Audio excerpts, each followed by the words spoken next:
पक्की बात है कि बीजेपी ने पहले से ही सारी ईवीएम की सेटिंग करी हुई है और ये तय किया हुआ है कि हमको हरियाणा में सरकार बनाने का खेल कैसे खेलना है।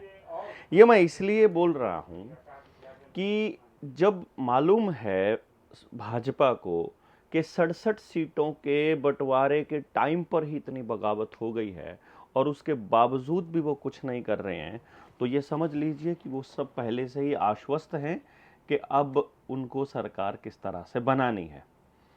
150 सरपंच तो घरौंडा में इकट्ठे हुए कि जात पे ना पात पे मोर लगेगी हाथ पे। इन्होंने तो तय कर दिया अग भाई जब कांग्रेसी भी भाजेंगे इसी तरीके तय तो फिर उनकी गोभी खोदांगे। मतलब उनने ये तय कर लिया कि के सरकार आप कांग्रेस की बनावांगे, ऐसा कुछ सोच रहे हैं।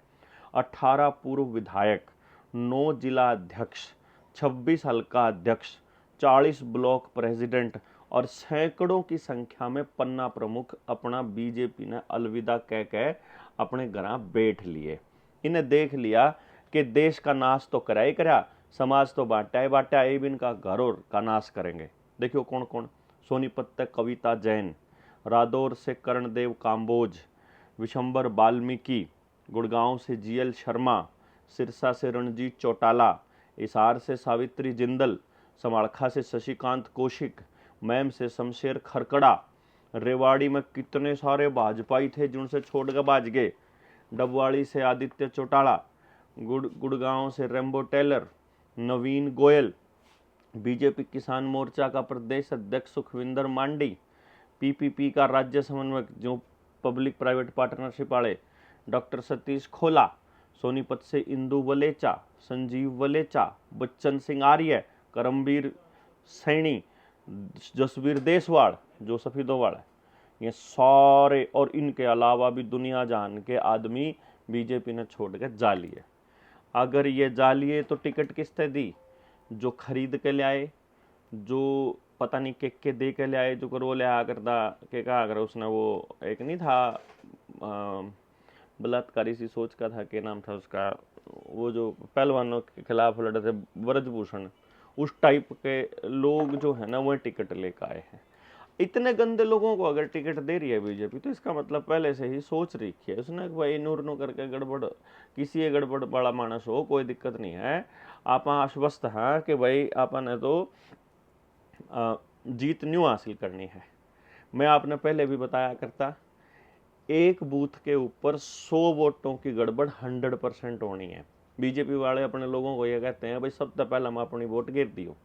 जैसे ही 500 वोट हुए हैं, मान लो बीजेपी वाले ने सारी जितनी बूथ पर वोट है वो पड़ गई, 500 के बाद मैक्सिमम वोट जो है वो बीजेपी को खाते में जानी है।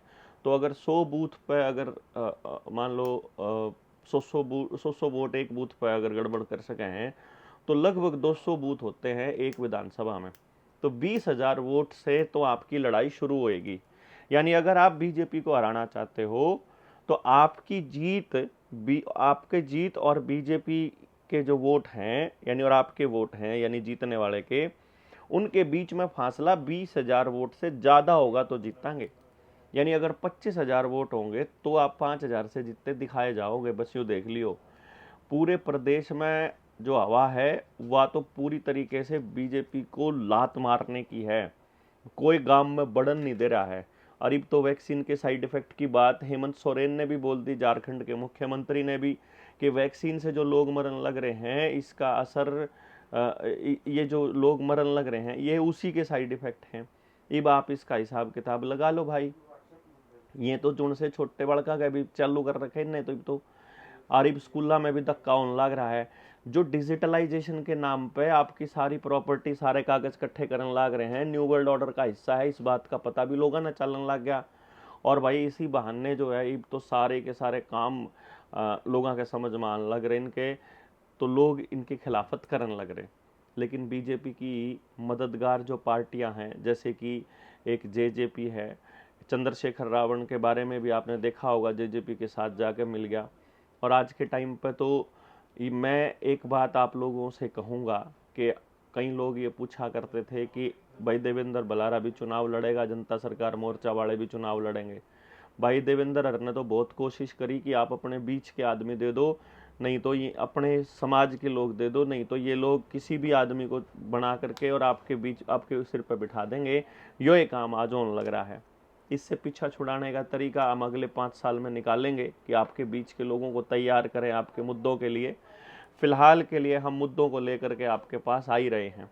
8 तारीख को नारनौंद में इकट्ठा हो रहे हैं, जो अपनी देवराज धर्मशाला में, जो मंदिर के पास है नारनौंद हिसार वाला, वहाँ इकट्ठा हो रहे हैं। उससे पहले हम यहाँ जो उचाना हल्का है, उचाना हल्के में भी हम अपने मुद्दों को लेकर के गांव-गांव जाएंगे और जो भी व्यक्ति हमारे मुद्दों को उठाने के लिए तैयार है, जनता सरकार मोर्चा के साथी उसको मदद करने के लिए वहाँ पहुँचेंगे। तो अब आप लोगों को ये देखना होगा कि आपको वो ये खेल कैसे समझना है, यानी कि अगले 5 साल में आपको कैसे समझना है।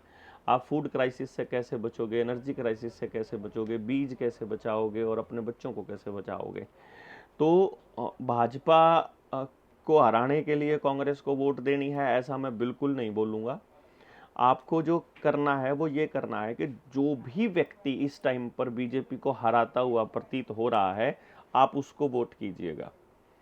अभी फिलहाल के लिए अगले 5 साल की तैयारी तो आप करेंगे चुनाव के बाद चालू, लेकिन अभी के लिए आपको ये काम करना है, क्योंकि जीत का जो मार्जिन है वो 20,000 से ऊपर होगा तो ही आप अपनी बात कह पाओगे, तो ही आपके हिसाब से चल पाएगा। नहीं तो बीजेपी फिर से अपनी सरकार बनाने में कामयाब हो जाएगी जुगाड़ करके। इनको राज्यसभा में बहुमत का आंकड़ा पार करना है, उसके लिए ये पूरा हथियार पूरा का पूरा जो पूरा गेम खेलेंगे वो खेलेंगे महाराष्ट्र के अंदर। तो हरियाणा में इनका कुछ चलेगा है नहीं, बल्कि हरियाणा में तो अगर ऐसा हो जाए कि बीजेपी के उम्मीदवारों की एंट्री ही बैन हो जाए और गांव में जो इनका बस्ता उठा रहा है कार्यकर्ता, उसको ही अगर हम बहिष्कार करना स्टार्ट कर दें और या फिर उससे बहिष्कार करवा लें हम लोग, तो कुछ बात बन सकती है। बाकी कितने गुलाम आएंगे, कांग्रेस किस तरह से बीजेपी के ही लोगों को सपोर्ट करने वाली जगह मतलब करने वाले कैंडिडेटों को कितनी जगह पर टिकट देगी और बाकी की पार्टियां आपस में एक दूसरे के साथ कैसे सेटिंग करती हैं, ये भी देखने को मिलेगा। जैसे जहां से अभय चौटाला 2 जगह से अगर लड़ने के लिए आएगा तो वो किसको मदद पहुंचाने आएगा वो देखना। अगर कोई दूसरा व्यक्ति 2 जगह से लड़ता है तो उसमें किसका फायदा होता है वो भी जरूर देखना। आपको ये भी देखना पड़ेगा कि कौन किसके साथ खड़ा है, कौन किसके खिलाफ खड़ा है, वो कैसी बातें बोलते हैं। अब जो लोग किसानों के खिलाफ ट्रैक्टर यात्रा निकाला करते थे, वो अब बीजेपी से टिकट लेकर के आ गए हैं। देखा होगा ना आप लोगों ने, मतलब ये लोग पहले ये कहा करते थे कि कौन किसान, कैसे किसान। उचाना में वीरेंद्र सिंह का बेटा है ना सांसद, उसने तो अगुवाई करी थी ट्रैक्टर मार्च की किसानों के खिलाफ, बिलों के समर्थन में। और अगर आज वो आपसे वोट मांगने के लिए आ जाएगा, उधर से वह खट्टर की बहु डिप्टी है, डिप्टी कहा करते जिसने तम और 6 फुटिया ई बहाके ने और यहाँ आकर के उचाना में दोबारा से शक्ल दिखा देगा।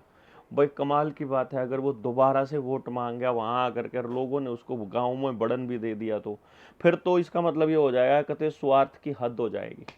भाई उचाना में हम लोग वीरेंद्र गोगड़िया को सपोर्ट कर रहे हैं।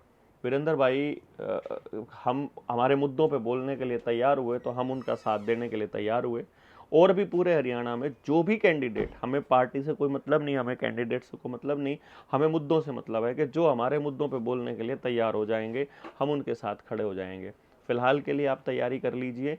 8 तारीख की 8 सितंबर को आपने नारनौंद पहुंचना है और बीजेपी वालों की एंट्री अपने गांव में बैन करानी है, वरना ये ईवीएम के खेल से फिर से आपके वोटों को लेकर के और फिर आपको बर्बाद करने का कार्यक्रम चालू कर देंगे।